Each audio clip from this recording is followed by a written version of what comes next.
Sigue la doctora Nacira Torres Neme con nódulo tiroideo, abordaje inicial.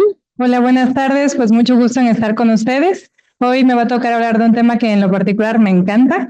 Entonces espero que puedan tener provecho de la plática. Voy a tratar de ser muy práctica, aunque sí me encanta tocar siempre un poquito temas generales para poder entender a profundidad. Entonces, cuando hablamos de un nódulo tiroideo, lo vamos a definir como una lesión radiográficamente distinta al tejido que lo rodea. Esto puede ser visible por ultrasonido o por algún otro método de imagen, más comúnmente por ultrasonido. No todo lo que palpamos es un nódulo. A veces a la palpación sentimos un aumento del tamaño del tejido, pero tal vez es un bocio, ¿no? O algún ganglio alrededor. Entonces es importante hacer la diferencia. También existen los incidentalomas. Gracias a ello tenemos una incidencia cada vez mayor de nódulos tiroideos. ¿Sí? Y el tamaño para evaluar generalmente es a partir del centímetro, aunque en ciertas situaciones muy especiales hay nódulos que tienen unas características muy malignas y adenopatías, pero es la excepción. Entonces, como hallazgo, antes clínicamente vemos cómo la incidencia ha cambiado. En estudios poblacionales extensos, veíamos que la incidencia iba de 6.4% en mujeres versus 1.5% en hombres, solamente a la palpación. Pero ahora, desde la introducción del ultrasonido, esto ha variado dependiendo ahora sí, la bibliografía, desde el 20 a 76% de mujeres que pueden llegar a tener incluso un nódulo tiroideo. Y esto va a aumentar con la edad, ¿no? Personas entre el rango de 26 a 30 años tienen una prevalencia de 2.7 a 2%. Esto es mujer-hombre. Siempre en las mujeres hay más presencia de nódulos tiroideos. Y vemos cómo a la edad de más de 55 años, este porcentaje va aumentando entre 18 a 14.5%. Y pues ni decir en las autopsias, aunque aquí en México no estamos habituados a hacer autopsias, en otros registros se tiene la descripción de hasta el 50% personas que tienen un nódulo tiroideo. Por fortuna, la mayoría son benignos. Y bueno, para ver cómo empieza el nódulo, pues todo va a empezar en el tejido tiroideo, pues prácticamente normal, ¿no? De hecho, la incidencia de nódulos en un niño es muy bajo y cuando lo encontramos, pues se sospecha de malignidad. Entonces empieza el tejido tiroideo normal y generalmente por una mutación monoclonal va a haber nódulos hiperplásicos y por algunas mutaciones puntuales en algunos protooncogenes, entre muchos otros más, podemos llegar a desarrollar algunos nódulos benignos o adenomas y de ahí algunos más pueden llegar a ser nódulos malignos. Entre ellos, dependiendo de las variantes moleculares que estén afectadas, va a ser un carcinoma papilar, un carcinoma folicular o un medular. En sí, para no profundizar mucho en la parte pues, genética, pues sí existen muchas vías mitogénicas, sobre todo en las tirosinas sinasas, de ahí que salen algunos tratamientos como inhibidores de tirosina sinasa que se utilizan en algunos cánceres muy agresivos. Entonces tenemos algunos genes involucrados, como el gen RED, que va a actuar como parte del receptor, y de aquí las vías asociadas del RAS, BRAF, ¿no? Y mutaciones que derivan en una cascada de activación. Y estas se asocian más a las mutaciones activantes para los nódulos hiperfuncionales, pero benignos, pero ya los que son malignos generalmente tienen esta vía de mutación alterada, las vías RAS-BRAF, las vías asociadas al RED con PTC y otras que generalmente se asocian a algunos síndromes familiares o genéticos con el gen supresor PT. Entonces, algunos factores de riesgo para nódulos en general, no digo que sean malignos o benignos, nódulos en general. Tenemos el tabaquismo, sobre todo en áreas sin deficiencia de yodo. La obesidad y el síndrome metabólico es algo muy controversial. Se ha visto que personas que tienen obesidad o síndrome metabólico pueden tener TSH ligeramente elevada, asociada a la leptina. Todavía hay controversias al respecto, pero eso podría estimular de cierta forma el tener más incidencia de nódulos tiroideos, el consumo de alcohol y la miomatosis uterina. Se ha visto que en mujeres que tienen miomatosis uterina, la relación a que tengan nódulos tiroideos aumenta a 2 veces más el riesgo.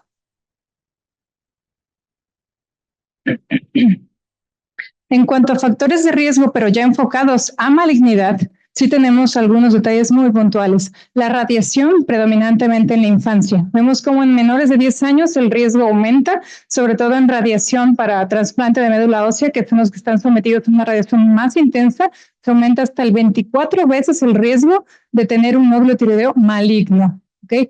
El exceso de la exposición de la radiación ionizante, sobre todo en niños, adolescentes, son los que están más expuestos a estos cambios en quien los ha requerido. El cáncer familiar de tiroides o algún síndrome relacionado a tener un cáncer de tiroides, como es el síndrome de Werner o progeria, el síndrome de Cowden, neoplasia endocrina múltiple, entre otros más. Otros factores de riesgo, por ejemplo, como hallazgos, ya no tanto los antecedentes, es encontrar un nódulo en un niño, porque como vimos con la edad, es más frecuente encontrar nódulos tiroideos. Encontrarlo en un niño, hay que buscar las características que no tengan características de malignidad.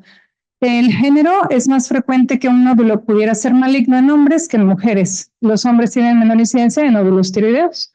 El crecimiento acelerado o la tasa de duplicación en un año.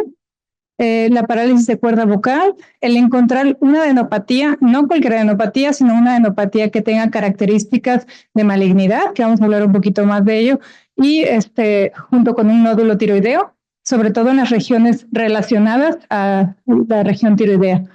Un nódulo fijo, siempre las lesiones induradas, fijas a planos profundos, tienden a tener un comportamiento más infiltrante. Y el hallazgo en un PET, se supone que el hallazgo en un PET con fluorodeoxiglucosa tiene el riesgo aproximadamente del 35% de que sea maligno. No necesariamente maligno, pero sí tiene un riesgo mayor y el nódulo debe de funcionarse. En general, no voy a profundizar, la tiroides es una glándula que está localizada por debajo del cartílago cricoides y muy vascularizada, de 10 a 20 gramos vamos a tener. Tiene una íntima relación con algunos músculos y también con las arterias. Es una glándula muy irrigada, 3 veces más que el cerebro. Entonces, esa es la parte bonita. Todos quisiéramos verlo así, en la parte de los dibujitos, como lo vimos en la escuela, ¿no? La tráquea, tenemos el tejido tiroideo de un lado, lóbulo tiroideo derecho, lóbulo tiroideo izquierdo, el esófago y los músculos peritiroideos, el músculo esternocleidomastoideo. Esa es la parte bonita, hasta ahí se ve bien. No olvidar explorar las regiones de cuello. Al explorar las regiones de cuello, si vamos en orden, incluyendo la tiroides, ¿no? Podemos también palpar adenopatías de sospecha y ver si hay relación. Generalmente las adenopatías que tienen más relación con enfermedad tiroidea, sobre todo metastásica, entonces son las de la región 3, región 4 y bueno, la región central que es la 6. Entonces, ¿cómo vamos a evaluar un nódulo tiroideo? Vamos a necesitar la ayuda de algunos estudios auxiliares, tanto de laboratorio como de imagen. Primero vamos a pedir, pues, el perfil tiroideo, ¿no? Es aquí la TSH, pero en general pedimos el perfil tiroideo completo, ya que ahora es más fácil tener el resultado completo. Si la TSH está suprimida, entonces pediríamos un gamagrama, buscando si ese nódulo tiene mayor captación o es funcional o no es funcional. Si la TSH es normal o alta, nos podríamos ir ya a evaluar con un ultrasonido tiroideo. Y dependiendo del ultrasonido tiroideo, le vamos a dar características como benignas o asociadas a malignidad. Dependiendo de eso y el tamaño, va a ser que vamos a decidir si ese nódulo se funciona o no. Y aquí viene la parte, seguimos con la parte de la imagen de caricatura, de libro, y ya la parte de imagen real, que no se ve igual que aquí. Acá tenemos la tráquea, que se ve acá. El tejido tiroideo va por aquí. Los músculos peritiroideos son esta zona más hipoecoica, que se ve más oscura. Y aquí vemos un nódulo tiroideo que corresponde a esta imagen, que se ve mucho más bonita aquí. Esa es otra imagen, porque a partir de ahorita vamos a ver muchas imágenes por ultrasonido. Entonces, sí quiero que tengan bien fijas las imágenes, las estructuras. De nuevo, tráquea, lóbulo tiroideo derecho, músculos esternoideo, esternotiroideo, esternotiroideo, esternocleidomastoideo. Vemos que los músculos generalmente se van a ver con menor ecogenicidad, o sea, un poco más oscuros, respecto a la glándula tiroidea que lo rodea. La carótida y la yugular, que generalmente se ve un poquito aplastadita. Eso es como se ve en general un ultrasonido de tiroides. Aquí pues tenemos el hallazgo de un nódulo, ¿no? vamos a ver un poco más de los nódulos. El nódulo, como dijimos en la definición, es una lesión radiográficamente diferente respecto al tejido tiroideo que lo rodea. No siempre es fácil evaluar un nódulo tiroideo. A veces uno tiene que ponerse a sentar. Hay lesiones muy clásicas, ¿no? Como este quiste de aquí, pero no siempre es fácil. A veces decimos, ¿será este nódulo tiroideo benigno, maligno, estas características? Sí, este borde sí, porque en las imágenes de ultrasonido depende mucho cómo agarre uno el nódulo, o si está viendo uno en vivo el nódulo, o fue una imagen simplemente. Entonces, a veces sí me pongo a pelear con los nódulos. Me quedo pensando, lo veo profundamente, y en otras veces yo creo que me está viendo él a mí. Siento que le salen ojos y me ve. Y no solo eso, a veces se ríen de mí. Y no solo se ríen, sino de forma muy maliciosa. Entonces ya no sé qué hacer y lo quiero funcionar, pero no siempre es así. Afortunadamente tenemos herramientas para ayudarnos a guiar, o sea, decir qué nódulo se debe funcionar, cuál sí, cuál no, depende de las características y el tamaño. Tenemos varias formas, pero en general las que más se siguen son las guías de la ATA, que tienen el riesgo, lo clasifican desde riesgo alto, desde alta sospecha y benignos, y el TIRATS de la Asociación de Radiólogos, el Colegio de Radiólogos Clínicos. Entonces voy a empezar por hacer la descripción, porque se parecen mucho, ¿no? Con las guías de lata. A mí me gustan las guías de lata, pero son las dos herramientas que les voy a mostrar que son opcionales. Entonces vamos a evaluar si el tamaño, porque creemos que la mayoría se va a puncionar o a decidir si se punciona a partir del centímetro. Menor de eso se ha visto que realmente el beneficio no, con ciertas excepciones contadas, pero lo descrito es a partir del centímetro y dependiendo del tamaño. Dependiendo de las características, perdón, vamos a decir el tamaño. Los bordes, si son definidos, si son irregulares, si están lobulados, si se rompe la cápsula, ¿no? O sea, que se vean que se pierde ese contorno, si tiene halo, ¿no? Que es como su capsulita que lo rodea. Que la ecogenicidad, si está igual, la ecogenicidad es isoecoico cuando lo comparamos con el tejido que lo rodea, hiperecoico, de mayor ecogenicidad, más blanquito respecto al tejido que lo rodea, e hipoecoico, todo lo contrario, más oscuro comparado al tejido que lo rodea.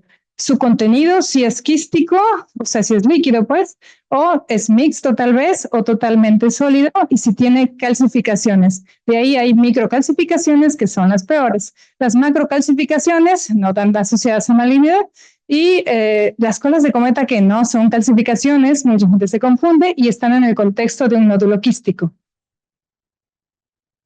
Y empezamos por ahora sí que los benignos, ¿no? El benigno como tal es el quiste, totalmente liso, no tiene tejido sólido, el borde pues está bien definido, no tiene halo porque pues es quístico en general, entonces no se llega a apreciar aquí, ¿no? No porque no lo tenga, sino que no se aprecia.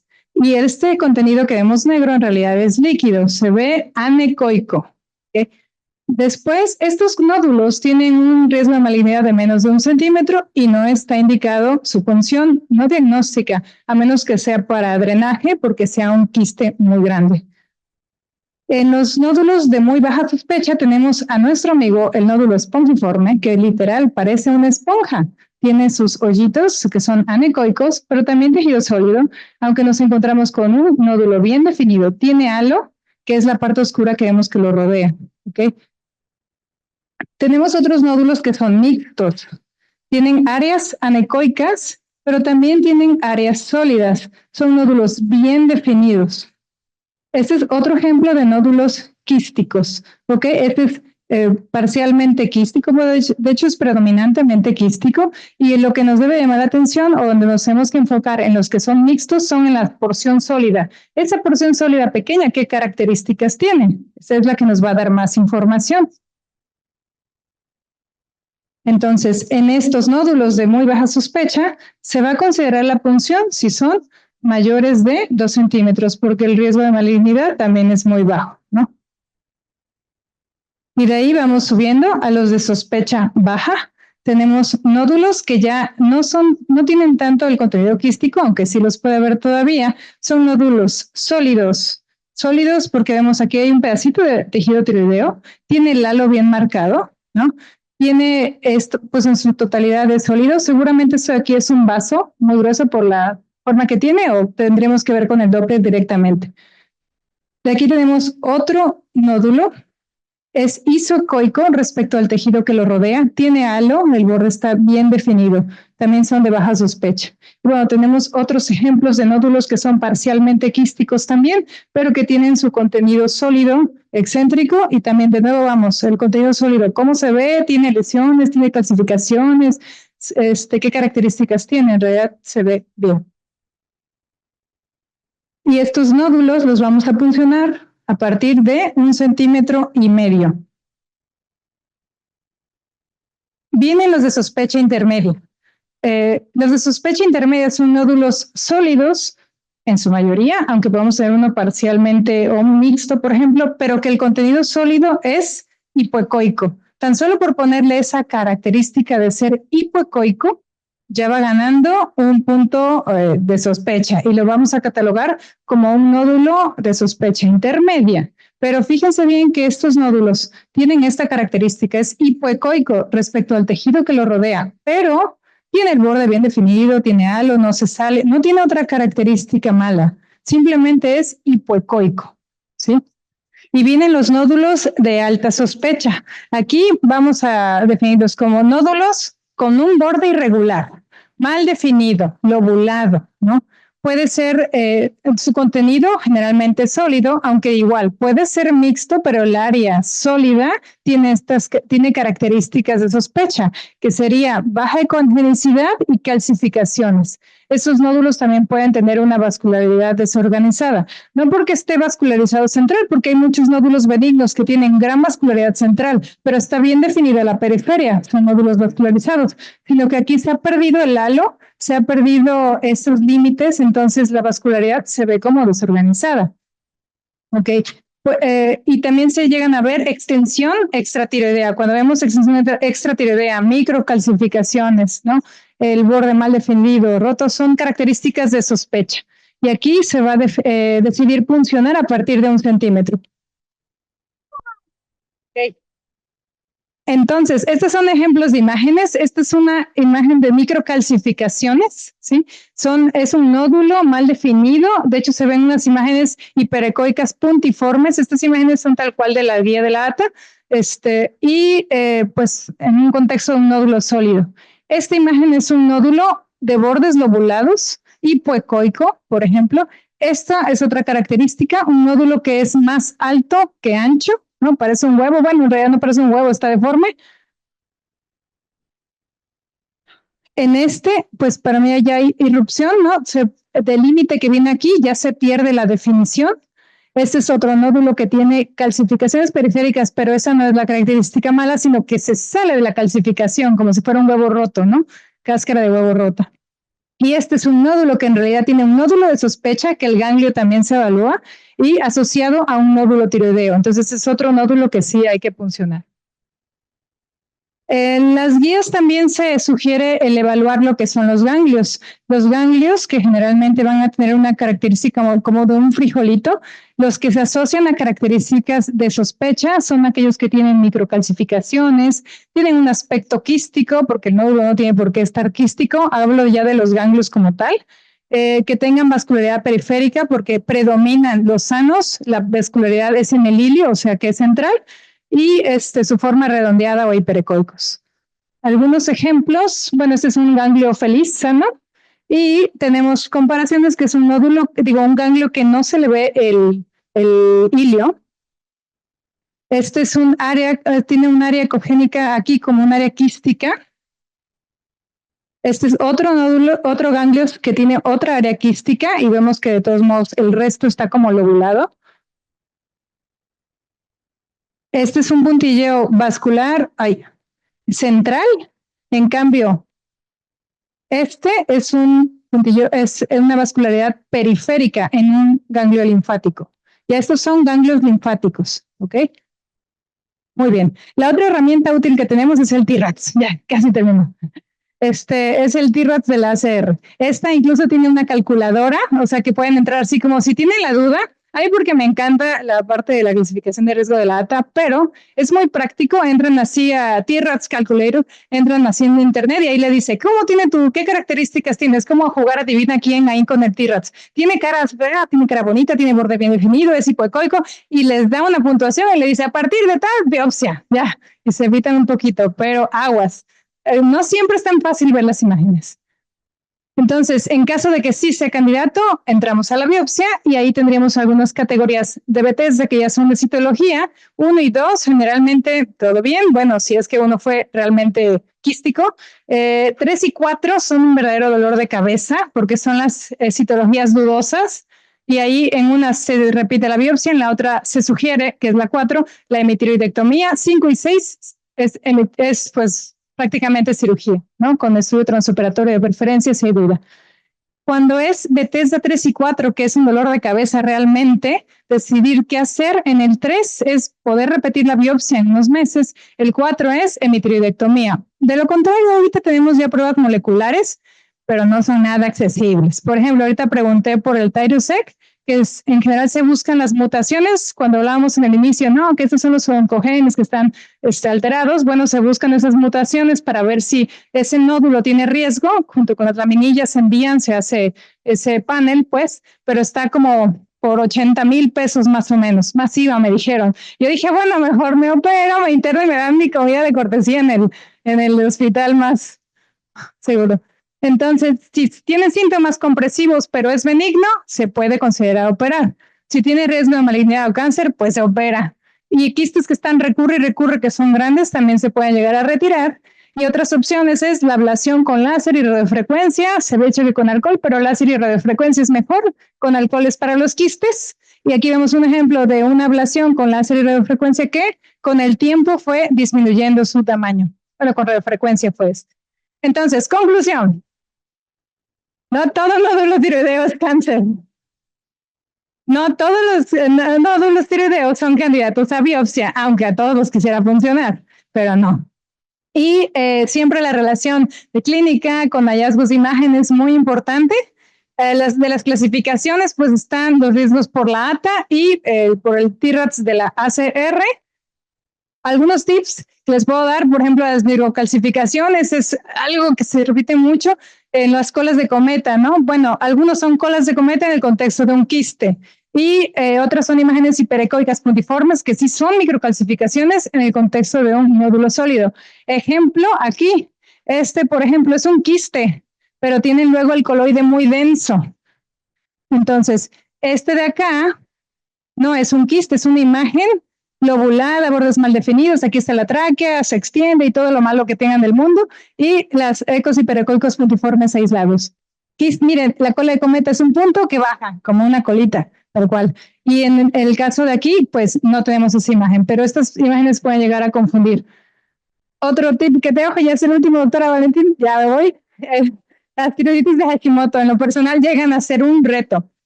Hay imágenes muy clásicas que se ven marcadamente hipoecoicas, pero la verdad, a mí sí me ha llegado a dar un sustazo, algunas de ellas. Se asocian a veces a muchos nódulos tiroideos. Por ejemplo, podemos ver la imagen aquí, que es una tiroiditis de Hashimoto, y aquí no hay malignidad, pero sí se ve irregularidad del tejido tiroideo. De pronto vemos un querido caballero blanco que se ven bien bonitos, pero esos no son malignos. Pero sí llegan a confundir ver la imagen tiroidea tan lastimada, algunas más marcadas que otras. Entonces, aguas con la tiroiditis de Hashimoto, les digo una que otra, ya me dio un sustazo. Y bueno, fin.